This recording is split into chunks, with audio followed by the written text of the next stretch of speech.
ಅದು 7-7:30 ಮಧ್ಯದಲ್ಲಿ ನಡೆದಿರುವಂಥ ವಿಚಾರ ಅಜಿತ್ ಅವರೇ. ಸರ್, ಈಗ ಗನ್ಮ್ಯಾನ್ಗಳು ಇರ್ತಾರಲ್ಲ, ಪ್ರಾಣ ರಕ್ಷಣೆ ಮಾಡೋದಕ್ಕಂತ ಇರ್ತಾರೆ. ಅನಿವಾರ್ಯ ಸಂದರ್ಭ, ಯಾರ ಪ್ರಾಣ ರಕ್ಷಣೆ ಮಾಡಬೇಕು, ಅವರ ಪ್ರಾಣಕ್ಕೆ ಅಪಾಯ ಬಂದಿದೆ ಅಂದ್ರೆ ಗನ್ ಹೊರಗೆ ತೆಗೆದು ಫೈರ್ ಮಾಡ್ತಾರೆ. That is what we understand. ಅಂತ ಪ್ರಚೋದನೆ ಆಗಿತ್ತ ಅಲ್ಲಿ? ನಿಮ್ಮ ಕಡೆಯಿಂದ ಏನೋ ಆಗಿರ್ಬೇಕಲ್ಲ ಸರ್. ಈಗ ಭರತ್ ರೆಡ್ಡಿನ ಹೊಡೆಯೋದಕ್ಕೆ ಹೋದ್ರು, ನಿಮ್ಮವರು ಸತೀಶ್ ರೆಡ್ಡಿನ ಹೊಡೆಯೋದಕ್ಕೆ ಹೋದ್ರು. ಅಯ್ಯೋ, ನಾವು ಯಾರ ಪ್ರಾಣ ರಕ್ಷಣೆಗೆ ನಿಂತ್ಕೊಂಡಿದೀವಿ, ಅವ್ರ ಪ್ರಾಣಕ್ಕೆ ಅಪಾಯ ಬಂದಿದೆ ಅಂದಾಗ ಗನ್ ತೆಗೆದಿರ್ತಾರೆ ಅವರು. ಅಜಿತ್ ಅವರೇ, ಅಲ್ಲ, ಅವರನ್ನ ಹೊಡೆಯೋದಕ್ಕೆ ಹೋಗಿರುವಂಥದ್ದು ಒಂದೇ ಒಂದು ವಿಡಿಯೋ, ಒಂದು ಪ್ರೂಫು. ಯಾಕೆಂದರೆ ಪ್ರತಿ ಒಂದು ಕ್ಷಣ ಸತೀಶ್ ರೆಡ್ಡಿ ಜೊತೆ ಶ್ರೀರಾಮುಲು ಮಾತಾಡ್ತಾ ಇರೋ ವಿಡಿಯೋ ನಿಮ್ಮ ಹತ್ರ ಇದೆ ಎಲ್ಲ ಕಡೆ. ಒಂದು ಶ್ರೀರಾಮುಲು ಕೈಯಲ್ಲಾಗಲಿ, ಇನ್ನೊಬ್ಬರ ಕೈಯಲ್ಲಾಗಲಿ ಪ್ರಚೋದನೆ ಆಗಲಿ, ನೀವು ಬೇಕಾದರೆ ನೋಡಿ. ನೀವು ಒಂದೇ ಒಂದು ಇದ್ರೂ ಕೂಡ ಪರವಾಗಿಲ್ಲ. ಒಂದು ಮಾತು ಹೇಳ್ತೀನಿ. ಫಸ್ಟ್ ಆಫ್ ಆಲ್, ಮನೆ ಹತ್ರ ನೂರಾರು ಮಂದಿನ ಹಾಕ್ಕೊಂಡ್ಬಿಟ್ಟು, ಪ್ರೈವೇಟ್ ಗನ್ಮೆನ್ಗಳನ್ನ ಹಾಕ್ಕೊಂಡ್ಬಿಟ್ಟು ಕಲ್ಲು ಬಾಟಿಲ್ಸು ತೂರಾಟ ಮಾಡುವಂಥ ವಿಚಾರ ಅಂತಂದರೆ, ನಾನೊಂದು ಮಾತು ಹೇಳ್ತೀನಿ ಅಜಿತ್ ಅವರೇ ನಿಮಗೆ.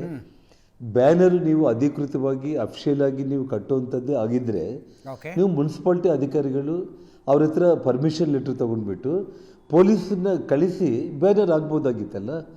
ರೌಡಿಗಳು, ಗನ್ಮೆನ್ಗಳು, ಪ್ರೈವೇಟ್ ಗನ್ಮೆನ್ಗಳು ಮನೆ ಮುಂದೆ ಬರೋ ಅವಶ್ಯಕತೆ ಏನಿತ್ತು? ಇವತ್ತು ನಿಮಗೆ ಅಧಿಕಾರ ಇದೆ.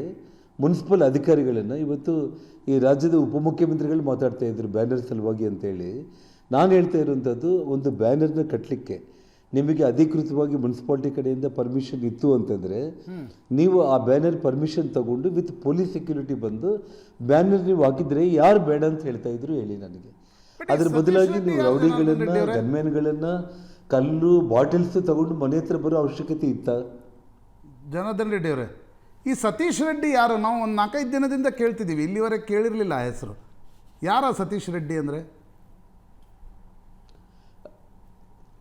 ನಿಮಗೆ ಪ್ರಶಾಂತ್ನಾಥ್, ಅವನು ಸತೀಶ್ ರೆಡ್ಡಿ ಅನ್ನೋವನು, ಇವನಿಗೆ ಕಲೆಕ್ಷನ್ ಏಜೆಂಟು. ಯಾರು? ಭರತ್ ರೆಡ್ಡಿ ಅನ್ನೋವನಿಗೆ.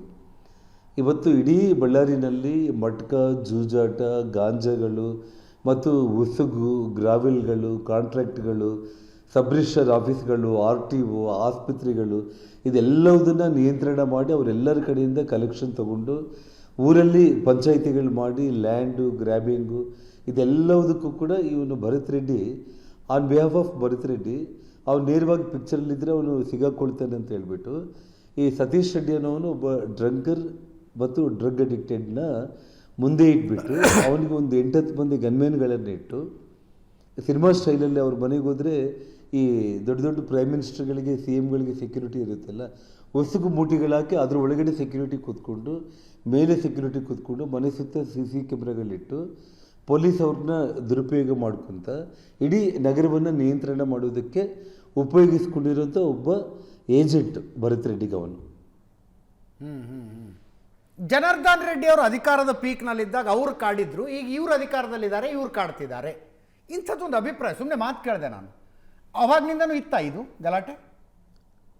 ಅಜಿತ್ ಅವರೇ, ಅಲ್ಲ, ನಾನು ಒಂದು ಮಾತನ್ನು ಹೇಳ್ತಾ ಇದ್ದೀನಿ.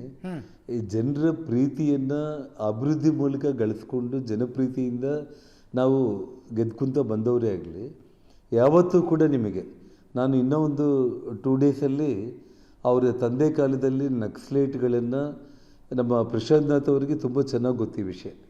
ಒಬ್ಬ ಪಂಕಜ್ ಕುಮಾರ್ ಠಾಕೂರ್ ಅನ್ನೋ ಒಬ್ಬ IPS ಅಧಿಕಾರಿಯನ್ನು ಟ್ರಾನ್ಸ್ಫರ್ ಮಾಡಿದ ವಿಚಾರದಲ್ಲೇ ಇದೇ ನಾರಾಯಣ್ ರೆಡ್ಡಿ ನಕ್ಸಲೈಟ್ಗಳನ್ನು ಹೇಗೆ ಬಳ್ಳಾರಿಗೆ ಕರ್ಕೊಂಡು ಬಂದು ವೆಪನ್ಸು ಆ ಪಂಕಜ್ ಕುಮಾರ್ ಠಾಕೂರ್ ಡಿಸ್ಪ್ಲೇ ಮಾಡಿದ್ದು, ಇದೆಲ್ಲ ವಿಚಾರಗಳು ನಾನು ಇನ್ನೊಂದು 2 ದಿವಸದಲ್ಲಿ ವಿತ್ ವಿಡಿಯೋ, ಫೋಟೋಸು, ವೆಪನ್ಸು, ಆ ಸಮಯದಲ್ಲಿ ಆಗಿರುವಂಥ ಘಟನೆಗಳೆಲ್ಲದನ್ನು ಕೂಡ ಮತ್ತೆ ಜನರು ಮರೀತಾರೆ.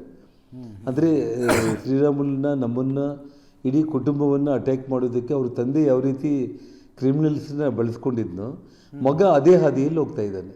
ನಾವು ಅಧಿಕಾರದಲ್ಲಿದ್ದಾಗ ಅಭಿವೃದ್ಧಿ ಪರವಾದ ಕೆಲಸಗಳು ಮಾಡಿದ್ವಿ ಆಗಲಿ, ಅವ್ರ ಮನೆ ಮೇಲೆ ಹೋಗಿ ಅಟ್ಯಾಕ್ ಮಾಡು, ಇವ್ರ ಮನೆ ಮೇಲೆ ಅಟ್ಯಾಕ್ ಮಾಡಂತ ನಾವೆಲ್ಲ, ನಮ್ಮ ಫಾಲೋವರ್ಸ್ ಎಲ್ಲ ಇಡೀ ಬಳ್ಳಾರಿ, ಬೆಂಗಳೂರು ನಂತರ ಒಂದು 2ನೇ ಮಹಾನಗರ ಆಗಬೇಕನ್ನೋ ಕನಸಿಟ್ಕೊಂಡು ಎಲ್ಲ 4 ಲೈನ್ ರಸ್ತೆಗಳಾಗಿರ್ಬೋದು, ಬೈಪಾಸ್ ರಸ್ತೆಗಳು, ಆಸ್ಪತ್ರೆಗಳು, ಏರ್ಪೋರ್ಟು ಕಟ್ಟಬೇಕನ್ನುವಂಥ ಒಂದು ಆಸೆ, ಸಾಕಷ್ಟು ಡೆವಲಪ್ಮೆಂಟಿಂದ ನಾವು ಹೆಸರು ಮಾಡಿದ್ದೀವಿ ಆಗಲಿ, ಅವರಿಗೆ ತೊಂದರೆ ಕೊಡುವಂಥ ಪ್ರಯತ್ನ ಮಾಡಿದರೆ ಇವತ್ತು ಅವ್ರು ಎಲ್ಲಿರ್ತಾ ಇದ್ರು?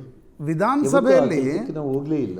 ಜನಾರ್ದನ್ ರೆಡ್ಡಿ ಅವರೇ, ವಿಧಾನಸಭೆಯಲ್ಲಿ ನಿಮಗೂ ಮತ್ತು ನಾರಾ ಭರತ್ ರೆಡ್ಡಿಗೂ ಒಂದು ಸಲ ಅಜಿತ್ ಹೇಳಿ, ವಿಧಾನಸಭೆಯಲ್ಲಿ ಜನಾರ್ದನ್ ರೆಡ್ಡಿ ಅವರು ನಿಮಗೂ ಮತ್ತು ಭರತ್ ರೆಡ್ಡಿಗೂ ಒಂದು ವೀರಾವೇಶದ ಮಾತುಗಳ ಆಡ್ತಾವೆ. ಅಂದರೆ ಒಂದು ರೀತಿ ಕೈ ಮಿಸಲಾಯಿಸುವಿಕೆ ಮಟ್ಟಕ್ಕೆ ಹೋಗಿ ಮಾತಾಗತ್ತೆ. ಅದಾದಮೇಲೆ ಈ ಘಟನೆ ನಡಿಬೇಕಾದ್ರೆ ನಡುವೆ ಏನಾದರೂ ಆಗಿತ್ತಾ?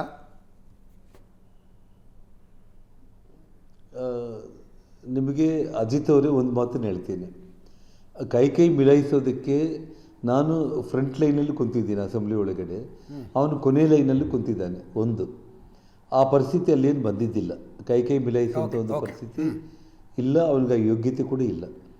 ಕೇವಲ ಅವತ್ತು ಬೆಳಿಗ್ಗೆ 11 ಗಂಟೆಗೆ ವಿಧಾನಸೌಧದಲ್ಲಿ ನಿಮಗೆಲ್ಲ ರೆಕಾರ್ಡ್ಸ್ ಇದೆ, ಬಳ್ಳಾರಿ ಅಭಿವೃದ್ಧಿ ವಿಷಯದಲ್ಲಿ ಇಷ್ಟೆಲ್ಲ ನಾನು ಕೆಲಸ ಮಾಡಿದ್ದೀನಿ, ಅರ್ಧ ರಿಂಗ್ ರೋಡ್ ಆಗಿದೆ, ದಯಮಾಡಿ ಮುಖ್ಯಮಂತ್ರಿಗಳೇ ಇನ್ನು ಉಳಿದಿರುವಂಥ ಅರ್ಧ ರಿಂಗ್ ರೋಡ್ ಹೊಸದಾಗಿ ಇವತ್ತು ಮುಖ್ಯಮಂತ್ರಿ ಆಗಿದ್ದೀರಾ ಮತ್ತೆ ನೀವು, ನಾನು ಅಸೆಂಬ್ಲಿಗೆ ಬಂದಿದ್ದೀನಿ, ಆ ರಿಂಗ್ ರೋಡ್ ಮಾಡಿ ಸೂಪರ್ ಸ್ಪೆಷಾಲಿಟಿ ಹಾಸ್ಪಿಟಲ್ಗೆ ಒಂದು 900 ಕೋಟಿ ಪ್ಲ್ಯಾನ್ ಇತ್ತು, ಕೇವಲ ಒಂದು 100-150 ಕೋಟಿ ವೆಚ್ಚ ಮಾಡಿದರೆ ಆಸ್ಪತ್ರೆ ಪೂರ್ತಿ ಆಗುತ್ತೆ. ಈ ರೀತಿ ಏರ್ಪೋರ್ಟ್ಗೆ ಲ್ಯಾಂಡ್ ಅಕ್ವೈರ್ ಮಾಡಿದ್ದೀವಿ, ಏರ್ಪೋರ್ಟ್ ದಯಮಾಡಿ ಅದನ್ನು ಪೂರ್ತಿ ಮಾಡಿ. ಸೊ ಹಂಪಿ ಪ್ರವಾಸೋದ್ಯಮ ಬಳ್ಳಾರಿಗೆ ಒಂದು ಮಹಾನಗರ ಆಗಲಿಕ್ಕೆ ಅವಕಾಶ ಇದೆ, ಸಾಕಷ್ಟು ಇಂಡಸ್ಟ್ರೀಸ್ ಇದೆ ಅಂತ ನಾನು ಮಾತಾಡಿದ್ದೆ ಅವತ್ತು. ಅವನಿಗೇನಾಗ್ಬಿಡ್ತು, ನಾನು ಬಳ್ಳಾರಿ ಎಮ್ ಎಲ್ ಎ ಆಗಿ ಇದ್ಕೊಂಡ್ಬಿಟ್ಟು ಇವರು ಗಂಗಾವತಿ ಎಮ್ ಎಲ್ ಎ ಆಗಿ ಹೇಗೆ ಮಾತಾಡಿದರು ಅಂತೇಳಿ ಹುಚ್ಚನಾಗ್ಬಿಟ್ಟು ಮಧ್ಯಾಹ್ನ 3:00 ಬಂದುಬಿಟ್ಟು ಅವನು ಬೆಳಿಗ್ಗೆ ಬರಲಿಕ್ಕಾಗಲ್ಲ, ಯಾಕಂದರೆ ಅವನು ಎಲ್ಲೋ ಕುಡಿದು ಮಲ್ಕೊಂಡ್ಬಿಟ್ಟಿರ್ತಾನೆ. ಅವನು ಸಾಯಂಕಾಲ 3 ಗಂಟೆಗೆ ವಿಧಾನಸೌಧಕ್ಕೆ ಬಂದು ವೀರಾವೇಶದಿಂದ ಮೈನಿಂಗು, ಗಡಿ ವಿಚಾರ, ಗಡಿ ಒತ್ತುವರಿ, ಅಕ್ರಮ, ಅದು ಇದು ಅಂಥೇಳಿ ಇವರಿಂದ ನಾವು ಕಲಿಬೇಕಾಗಿಲ್ಲ, ಬಳ್ಳಾರಿ ಬಗ್ಗೆ ನನಗೆ ಗೊತ್ತು ಅಂಥೇಳಿ ಅವನು ಬಾಯಿಗೆ ಬಂದಂಗೆ ಅವನು ಅವತ್ತು ಎಗರಾಡ್ದ. ಅವತ್ತು ನನ್ನ ಬಾಯಿಂದ ಒಂದೇ ಒಂದು ಮಾತು ಹೇಳಿದೆ, ನಿಮ್ಮಪ್ಪನ 20 ವರ್ಷ ರಾಜಕೀಯದಿಂದ ನಮಗಿರೋ ಜನಪ್ರೀತಿಯಿಂದ ನಾನು ಕಾಂಗ್ರೆಸ್ ಟಿಕೆಟ್ ಮನೆಗೆ ಬಂದರೂ ಕೂಡ ಗೆಲ್ಲಲ್ಲ ಅಂಥೇಳಿ ನಿಮ್ಮಪ್ಪನೇ ಮನೆಯಲ್ಲಿ ಕೂತ್ಕೊಂಡೆ, ನೀನು ಯಾವ ಲೆಕ್ಕ ನಡೀಲಿ ಅಂತೇಳಿ ನಾನು ಹೇಳಿದ್ದು ಅಷ್ಟೇ. ಇದು ಅಸೆಂಬ್ಲಿ ರೆಕಾರ್ಡ್ಸಲ್ಲಿ ಕೂಡ ಇದೆ. ಅದು ಬಿಟ್ಟರೆ ಆ ನಂತರ ನನ್ನ ಪಾರ್ಟಿಗೆ ನನ್ನ ಕಾನ್ಸ್ಟಿಟ್ಯೂನ್ಸಿ, ಅಂಜನಾದ್ರಿ ಅಭಿವೃದ್ಧಿ, ಗಂಗಾವತಿ ಬಗ್ಗೆ ನನ್ನ ಕೆಲಸಗಳೇನಾದರೂ ಇದ್ದರೆ ನೋಡ್ಕೊತಾ ಇದ್ದೀನಾಗಲೇ. ಬಳ್ಳಾರಿ ನಗರದಲ್ಲಿ ನಾನು ಎಲ್ಲಿ ಕೂಡ ರಾಜಕೀಯವಾಗಿ ಕೂಡ ಇನ್ನೂ ಇದುವರೆಗೂ ಓಡಾಟ ಪ್ರಾರಂಭ ಮಾಡಿಲ್ಲ. ಮಾಡಿದರೆ ಇನ್ನೇನು ಇವನು 1.5 ವರ್ಷ ಆಯಿತು ಬಳ್ಳಾರಿಗೆ ಬಂದು, ಅಂದರೆ ಅವನು ಎಮ್ ಎಲ್ ಎ ಆಗಿ 1 ವರ್ಷ ಆಗಿತ್ತು. ನಾನೇನಾದರೂ ಬಳ್ಳಾರಿಯಲ್ಲಿ ಅವತ್ತೇ ಓಡಾಡೋದು ಶುರು ಮಾಡಿದರೆ ಈ ಘಟನೆ ನಿನ್ನೆ ಏನು ನಡೆದಿದೆಯಲ್ಲ ಅದು 1.5 ಇಯರ್ ಬಿಫೋರ್ ಇವನು ಮಾಡಲಿಕ್ಕೆ ರೆಡಿ ಆಗ್ತಾನೆ.